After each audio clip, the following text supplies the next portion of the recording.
जून माह के पहले 2 दिन तुला राशि के लोगों के लिए कैसा होने वाले हैं। जय माता दी दोस्तों, आप सभी का स्वागत है हमारे YouTube चैनल अमृता एस्ट्रो में। और आज की इस वीडियो में मैं बात करूंगी 1 जून और 2 जून के तुला राशि फल के बारे में। ये जो दोनों दिन हैं, इन दोनों दिनों में तिथि नक्षत्र क्या रहेंगे, योग क्या बनेंगे, किस तरह के आपके जो इन 2 दिनों की स्थिति है वो होने वाली है, क्या लाभ और किन चीजों में सावधानी और क्या उपाय कर सकते हैं। तो सबसे पहले हम तिथि नक्षत्र की बात कर लेते हैं। तो देखिए 1 जून रविवार का दिन है और शुक्ल पक्ष चल रहा है।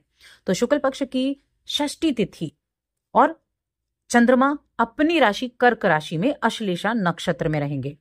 अभी जो अश्लेषा नक्षत्र है ना, ये बुध का नक्षत्र होता है। बुध देव वृषभ राशि में विराजमान है सूर्य के साथ, और सूर्य रोहिणी नक्षत्र चंद्रमा के नक्षत्र में है। इसके अलावा योगों की अगर मैं बात करूं, ध्रुव योग के साथ दिन की शुरुआत होगी और रवि योग भी रहेगा। तब शुक्रदेव का भी राशि परिवर्तन हो चुका है, जो आपकी राशि के स्वामी, वो अपनी उच्च की राशि से निकलकर अब मेष राशि में प्रवेश कर चुके हैं।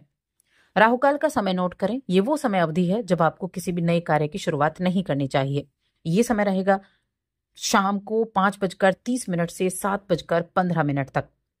अब 2 जून का दिन सोमवार का दिन है, शुक्ल पक्ष की सप्तमी तिथि है। चंद्रमा रात्रि में राशि बदलकर सिंह राशि में आ चुके हैं, तो मघा नक्षत्र है। अभी जो मघा नक्षत्र है ये केतु का नक्षत्र है, और केतु सूर्य की राशि सिंह राशि में बैठे हैं। यहाँ सूर्य और चंद्रमा एक ही राशि में विराजमान भी हैं, और राहु काल का समय जो रहेगा वो सुबह 7:05 से 8:50 तक रहेगा। तो ये हो गई हमारी ग्रहों की स्थिति। अब इसी के आधार पर जानेंगे कि ये जो समय अवधि है ये आपके लिए कैसी रहेगी, क्या चीजें आपके लिए लाभदायक रहने वाली हैं, किन चीजों में आपको सावधानी रखनी है। तो आगे बढ़ने से पहले छोटा सा निवेदन है, चैनल पर पहली बार आए हैं, अभी तक चैनल को सब्सक्राइब नहीं किया है तो जरूर कर लें। तो देखिए तुला राशि की मैं बात कर रही हूँ, 1 तारीख की सबसे पहले हम बात करेंगे। अब यहाँ चंद्रमा आपके 10वें घर में बैठे हैं। इस दिन 10वें घर में मंगल भी विराजमान है। मंगल और चंद्र की युति आपके करियर के हाउस में हो रही है और बुध के नक्षत्र में है। और बुधदेव कहाँ है? बुधदेव को अगर आप देखें तो आपके अष्टम भाव में सूर्य के साथ विराजमान है। और आपकी किन राशियों के स्वामी है? आपके 9th हाउस के स्वामी है और आपके 12th हाउस के स्वामी है। एक तो इस समय अवधि में आपके लिए यात्राओं का योग बनेगा। ये यात्राएं लंबी दूरी की यात्राएं भी हो सकती हैं, कामकाज के सिलसिले में भी यात्राएं हो सकती हैं, धर्म से जुड़ी हुई भी ये यात्राएं आपके लिए रह सकती हैं। आपके अपने कर्म पर ज्यादा ध्यान रहेगा।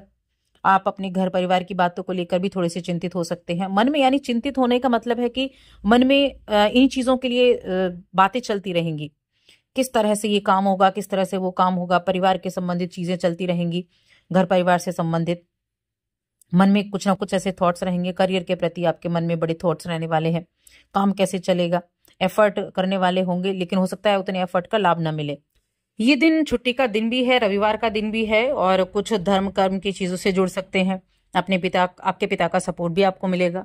अगर आप विदेश से जुड़े हुए कोई काम कर रहे हैं तो विदेश से आपके लिए अच्छे लाभ के योग भी बनने वाले हैं, क्योंकि यहाँ देखिए भाग्य भाव और आपका 12th हाउस, ये दोनों का संबंध इस दिन बना हुआ है। इसके अलावा अगर देखा जाए तो कुछ चीजों की खरीदारी भी हो सकती है। घर परिवार से जुड़ी हुई, सुख समृद्धि से जुड़ी हुई चीजों की कुछ खरीदारी करने का मौका भी आपको मिल सकता है। भाई बहनों के साथ अपने संबंधों को अच्छे से बनाकर चलें तो अच्छा है। और अगर मैं हेल्थ की बात करूं तो हेल्थ के मामले में थोड़ा सा ध्यान रखने की आवश्यकता जरूर रहेगी। थोड़ा सा ध्यान रखने की आवश्यकता है। अगर आप रूटीन को ठीक रखते हैं, अपने खाने पीने की चीजों को आप ठीक से रखते हैं तो वहां से आपको अच्छे रिजल्ट भी देखने को मिल सकते हैं। इसके अलावा आप बड़ी चतुराई का परिचय भी देंगे, अपने दिमाग से, अपनी बुद्धि से काम करेंगे, चतुराई का परिचय दे पाएंगे। और अगर आप किसी भी तरह के ऐसी फील्ड से जुड़े हुए हैं, आप स्पिरिचुअल पर्सन हैं, आप ऑकल्ट से जुड़े हुए हैं, आप साइकोलॉजी से जुड़े हुए हैं, तो ऐसे लोगों के लिए आज का दिन काफी अच्छा रहने वाला है। यानी कि उत्तम रिजल्ट आपको उस सिलसिले में देखने को मिल सकते हैं। अब आपकी राशि के जो स्वामी हैं शुक्रदेव, उनका भी राशि परिवर्तन हो चुका है। अब ये राशि परिवर्तन कहाँ हुआ है? ये हुआ है आपके सप्तम भाव में। राशि के स्वामी सप्तम में पहुंचे हैं और सप्तम भाव से आपकी राशि पर दृष्टि डाल रहे हैं। तो अपने ऊपर भी आप ध्यान देंगे, कैसे आप दिख रहे हैं, कैसे आप बात करते हैं, कैसे आप लोगों को अट्रैक्ट करते हैं, इस चीज पर भी आप ध्यान देने वाले हैं। यानी खुद को लेकर काफी ज्यादा सोच विचार करने वाले आप कह सकते हैं। रिश्तों के मामले में वैवाहिक जीवन आपका आज ठीक दिखाई दे रहा है, और प्रेम जीवन भी देखिए प्रेम जीवन के मामले में मैं कहूंगी ठीक ठाक है अभी, क्योंकि राहु पंचम में बैठे हैं, केतु आपके 11वें घर में बैठे हुए हैं, मंगल आपके 10वें भाव में बैठे हुए हैं और पंचम का स्वामी 6ठे घर में बैठा हुआ है। तो ठीक ठाक ये समय प्रेम जीवन के मामले में रहने वाला है। तो ओवरऑल देखा जाए तो महीने की शुरुआत जो है वो अच्छी हो रही है आपके लिए। अब बात करते हैं 2 जून के बारे में। अब ये जो 2 जून का दिन है, ये चंद्रमा की जो स्थिति है वो राशि बदलकर चंद्रमा आ जाएंगे आपके 11वें घर में। अब यहां चंद्र और केतु की युति हो जाएगी 11वें घर में, और देखिए केतु के ही नक्षत्र में भी विराजमान है, यानी जिसके नक्षत्र में है वो साथ में बैठा हुआ है, पंचम भाव पर दृष्टि जा रही है। तो कैसा दिन रहेगा? अपनी इच्छाओं को फुलफिल करने के लिए एफर्ट करते हुए आप दिखाई देंगे। ठीक है, अपनी इच्छाओं को आप फुलफिल कर पाएंगे। अपने संतान के प्रति आप कुछ ज्यादा विचार मन में हो सकते हैं, उनकी एजुकेशन को लेकर हो सकते हैं, उनके फ्यूचर को लेकर हो सकते हैं, उनके शादी विवाह के मामले में भी चीजें आप सोच सकते हैं, यानी किसी न किसी तरह से संतान के बारे में सोच विचार करते हुए आप दिखाई देंगे। इसके अलावा चंद्रमा जो है वो आपके 10वें भाव के स्वामी है, तो आपको लाभ होने की उम्मीदें भी बनी हुई हैं कि अगर आप बिजनेस कर रहे हैं तो वहां से आपको अच्छा लाभ देखने को मिलेगा।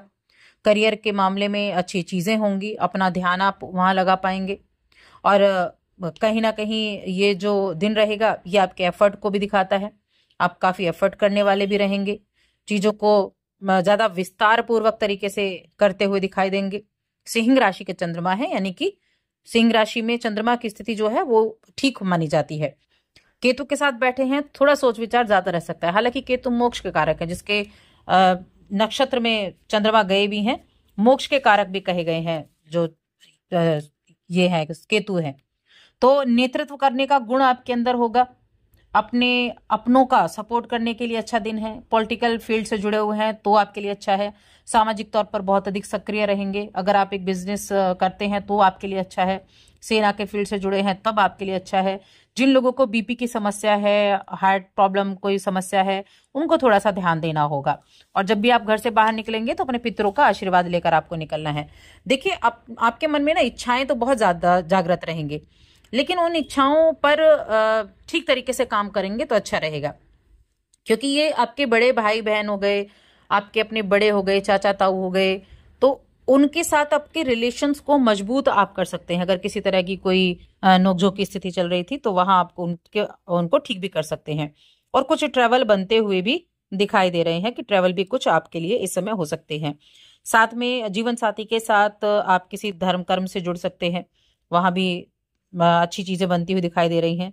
कहने का मतलब है आपके लिए दोनों ही दिन काफी अच्छे होने वाले हैं। उपाय की अगर मैं बात करूं क्या उपाय आप कर सकते हैं, तो मैं कहूंगी कि जो भी आपको रास्ते में स्ट्रीट डॉग मिलते हैं उनको किसी ना किसी तरह से आप फीड कराएं, किसी ना किसी तरह से आप कुछ ना कुछ खाने के लिए उनको जरूर डालें। और सफेद चीज का आप दान कर सकते हैं, दूध का दान कर सकते हैं, तो बहुत अच्छा रहेगा। साथ ही चैनल को सब्सक्राइब कर लें।